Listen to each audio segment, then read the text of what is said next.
Hello, ഇതാ നോക്കൂ ഞാൻ എവിടെയാണുള്ളതെന്ന്. മണിമുല്ല എന്ന് പറയുന്ന ഒരു ചെടിയാണിത്. ആ ചെടിയുടെ ഒരു വലിയ പന്തലുള്ള ഒരു സ്ഥലത്തേക്കാണ് ഞാൻ വന്നേക്കുന്നത്. അപ്പോൾ ഞാനും അശ്വതി ചേച്ചിയും കൂടിയാണ് വന്നേക്കുന്നത്.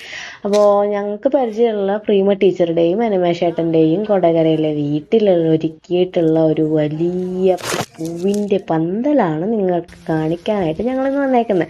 അപ്പോൾ ആള് പറഞ്ഞു, ദാ ഈ സീസണിലായിട്ട് വിരിയുന്ന ഈ പൂവ് വിരിഞ്ഞിട്ടുണ്ട്, ദാ കാണണമെങ്കിൽ വന്ന് കണ്ടോളൂ, വീഡിയോ എടുക്കണമെങ്കിൽ എടുത്തോളൂ എന്ന് പറഞ്ഞപ്പോൾ ഞങ്ങൾ വന്നതാണ്.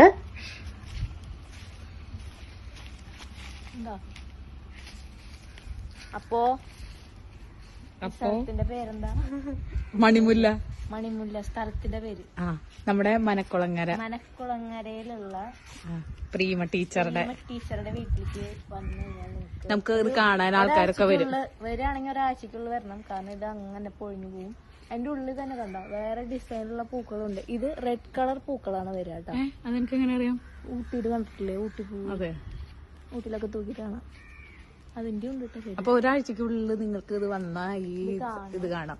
ഇതുമ്മേ ഇനി വിരിയാനിരിക്കണുള്ളൂ. മുകളിലൊക്കെ വിരിയാനുണ്ട്, മൊട്ടുകളായി കിടക്കാണ്. അപ്പൊ മുട്ടൊക്കെ വിരിഞ്ഞ് വരുന്നുള്ളൂ. അപ്പോഴേക്ക് അടിപൊളിയായിരിക്കും. ദേ താഴത്തൊക്കെ ദേ മലര് മണിമാരി കിടക്കണത്.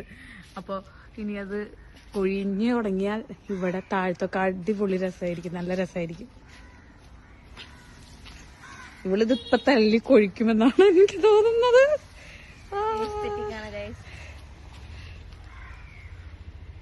നല്ല ഭംഗിയുണ്ടടി. ഇതാ ഇപ്പൊ നിങ്ങൾ കാണുന്ന അന്നത്തെ വീഡിയോ അല്ല കേട്ടോ. ഇത് വീണ്ടും ഒരു 6-7 ദിവസം കഴിഞ്ഞ് ഞാനും ചേച്ചിയും കൂടി വന്നതാണ്. കാരണം അന്ന് മിക്കതും ഒരു പകുതി ഭാഗത്തോളം പൂവിന്റെ മുട്ടുകളായിരുന്നു. പക്ഷെ ഇപ്പൊ അതെല്ലാം ഫുള്ള് പൂത്തു. അപ്പൊ ഇതാ പൂവിന്റെ ഈ പന്തലിന്റെ നടുക്കന്നെയുള്ളൊരു വ്യൂ ആണ് നിങ്ങളിപ്പോ കാണുന്നത്. എന്ന് വെച്ച് കഴിഞ്ഞാൽ ആ പന്തലിന് നടുക്കന്നെ അതുപോലെ ഒരു ഗ്യാപ്പ് ഉണ്ട്. അത് നേരെ നോക്കിയാൽ നിങ്ങൾക്ക് ആകാശമൊക്കെ കാണാം. അത്ര ബാക്കിയുള്ള ഭാഗമെല്ലാം ഇതിന്റെ കൂടാരം പോലെ ഉണ്ടാക്കി വെച്ചേക്കാണ് അവര്.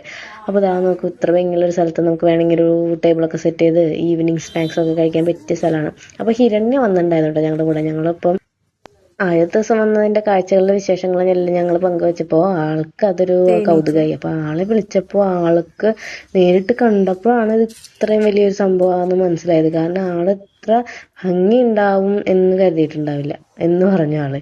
അപ്പോൾ ആ ഹിരണ്യനെ കാണിച്ചു കൊടുത്തു. അപ്പോഴാണ് ടീച്ചർ പറഞ്ഞത്, വാ മുകളിൽ വന്നു കഴിഞ്ഞാൽ ഞാനൊരു വേറെ കാഴ്ച കാണിച്ചു തരാം എന്ന് പറഞ്ഞ് ഞങ്ങളെല്ലാവരും മുകളിലേക്ക് പോയപ്പോഴാണ് ഇതിന്റെ വേറൊരു വ്യൂ ഞങ്ങൾക്ക് കിട്ടിയത്. കാരണം എന്താ നോക്കൂ, കൂടാരത്തിന്റെ മുകൾ ഭാഗത്ത് നിറച്ചു പൂക്കൾ. ഇതാകെ നോക്കൂ, ഇതാണ് ആ പന്തലിന്റെ ഫ്രണ്ട്, അതായത് ഓവറോൾ വ്യൂ കാണുന്നത്. ഇത് മിക്കതും ഡിസംബർ മാസങ്ങളിലാണ് ഈ പൂ വിരിയുക. അപ്പോൾ അതിനെ ക്രിസ്മസ് ക്രീപ്പർ എന്നും പറയും. അപ്പോൾ മഴക്കാലല്ലേ, മഴക്കാലം ആകുമ്പോൾ ഇത് നമ്മൾ ട്രിം ചെയ്ത് സെറ്റ് ചെയ്ത് വെച്ച് കഴിഞ്ഞാൽ ഈ സീസൺ ആകുമ്പോഴേക്കും കൂടുതൽ പുതിയ തളിരിലകൾ വന്ന് കൂടുതൽ ബഡ്സ് വന്ന് കൂടുതൽ ഭംഗിയായി വരും. അത് നമുക്ക് മിക്ക നഴ്സറികളിലും ഇപ്പോൾ ഇതിന്റെ തൈ അവൈലബിൾ ആണ്. മണിമുല്ലാന്നോ ക്രിസ്മസ് ക്രീപ്പറെന്നോ എന്താ മിച്ചം എന്നൊക്കെ പറഞ്ഞു കഴിഞ്ഞാൽ അവൈലബിൾ ആണ്. അതുമല്ല, നിങ്ങൾക്ക് പരിചയമുള്ള ആൾക്കാരുടെ വീട്ടിൽ ഇതുണ്ടെങ്കിൽ ഈ ട്രിം ചെയ്യുന്ന സമയത്ത്, അതായത് മഴക്കാലങ്ങളിൽ ഇത് കട്ട് ചെയ്ത് വീട്ടിൽ കൊണ്ടുവച്ച് സെറ്റ് ചെയ്ത് കഴിഞ്ഞാൽ നമ്മുടെ വീട്ടിലും ഇത്ര ഭംഗിയുള്ള ഒരു പന്തൽ നമുക്ക് ഉണ്ടാക്കാൻ പറ്റും. എല്ലാ കൊല്ലം അവർ അതിനെ അത്ര ഭംഗിയായിട്ട് പരിചരിക്കുന്നതുകൊണ്ടാണ് കേട്ടോ ഇത്ര വൃത്തിയുള്ള ഒരു പന്തൽ നമുക്ക് വരുന്നത്. അതല്ലെങ്കിൽ കാട് പിടിച്ച് മുകളിലേക്ക് പോകാനോ അത് കൂടുതലായിട്ടൊരു കൺട്രോളില്ലാത്ത രീതിയിൽ വളരാനുള്ള സാധ്യത കൂടുതലാണ്. ഇവർ പെട്ടെന്ന് പടർന്ന് വരുന്ന ഒരു തരത്തിലുള്ള ചെടിയാണിത്. വേണമെങ്കിൽ ഞങ്ങളോട് ഇതിന്റെ കൊമ്പൊക്കെ മഴക്കാലം ആകുമ്പോൾ വന്ന് തരാം എന്നെല്ലാം ടീച്ചർ പറഞ്ഞിട്ടുണ്ട്. പിന്നെ ഇതുപോലെ തന്നെ മെയിൻറ്റെയിൻ ചെയ്യേണ്ടി വരും, എന്നാലേ എത്ര ഭംഗിയിൽ നമുക്ക് കിട്ടുള്ളൂ. പിന്നെ വണ്ടുകൾ അങ്ങനെ അലർജി ഉള്ളവർക്കൊന്നും ഇത് പറ്റില്ല. പക്ഷെ നമുക്ക് സന്തോഷത്തിന് വേണ്ടിയിട്ട് ഇത് കൊണ്ടുവച്ച് കഴിഞ്ഞാൽ നമ്മുടെ മനസ്സിനൊരു കുളിർമ തന്നെയായിരിക്കും. കാരണം പൂക്കൾ ഇഷ്ടമുള്ള ഒരുവിധം ആൾക്കാർക്ക് എല്ലാവർക്കും ഇതൊരു നല്ലൊരു കാഴ്ചയാണ്. എത്ര കഷ്ടപ്പെട്ടിട്ടായാലും ആ ഒരു അടുക്കം നമ്മൾ കാണില്ലേ, അതായത് ഈ പൂവിട്ട് വരുമ്പോൾ ഒരു സന്തോഷം, ആ സന്തോഷത്തിന് വേണ്ടി നമുക്ക് കുറച്ച് കഷ്ടപ്പെടാം അല്ലേ ഗൈസ്? പിന്നെന്താ, ഇത് വെറുതെ ഒരു പന്തലിട്ട് കെട്ടിയതല്ല കേട്ടോ. ഇരുമ്പിന്റെ ഒരു തരം പന്തലെല്ലാം വെൽഡ് ചെയ്ത് സെറ്റ് ചെയ്ത് വെച്ചിട്ടാണ് അവര് ഇതിന് സെറ്റ് ചെയ്ത് വെച്ചിരിക്കുന്നത്. എന്നാലും ഇതിന്റെ വെയിറ്റ് നമുക്ക് താങ്ങാൻ പറ്റുള്ളൂ.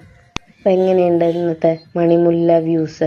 ഇഷ്ടപ്പെട്ട എല്ലാവരും സബ്സ്ക്രൈബ് ചെയ്യുക, ഷെയർ ചെയ്യുക, പിന്നെ സപ്പോർട്ട് ചെയ്യുക എല്ലാവരും. നിങ്ങളിങ്ങനെ സപ്പോർട്ട് ചെയ്ത് കഴിഞ്ഞാൽ അടുത്ത വീഡിയോ ആയിട്ട് വീണ്ടും നമ്മൾ വരുന്നതായിരിക്കും.